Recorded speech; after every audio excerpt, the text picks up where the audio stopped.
Welcome sa Mother Goods Daily Dose Basketball Team. Ayan, kitang-kita ang winning block ni Michael Fernandez para sa larong ito. Thank you!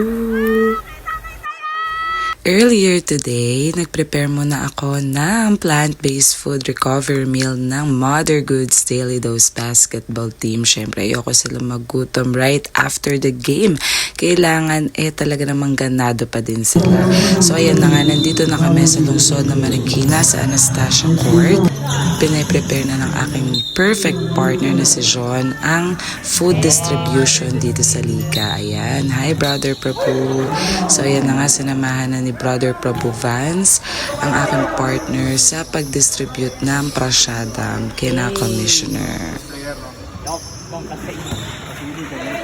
At syempre ating pasalamatan ang ating commissioner na si Commissioner Sent ng Thursday Basketball League.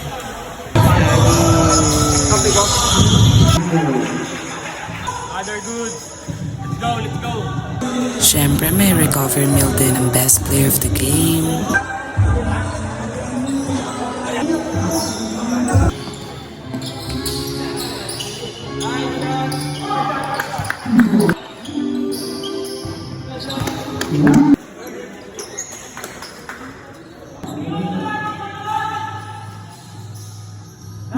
Mga masasayang wifey.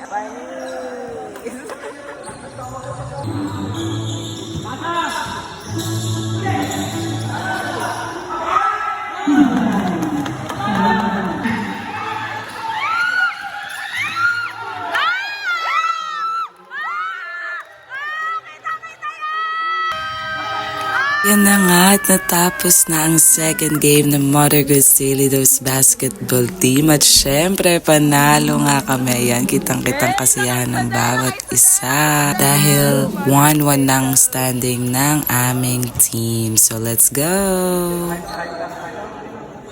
Congrats, police. Wala akong score. Okay lang yan, bulas ka naman. Sobra ng dalawa na lang yan. Break na yung pass. Ay, hindi. Ito mainit. Kailangan lang natin. Ba't ganun? Solid. Up. Pakita mo yan. Flex mo. Cover mill. Benji Panini. Best player, best player. Mother Goods Daily Dose!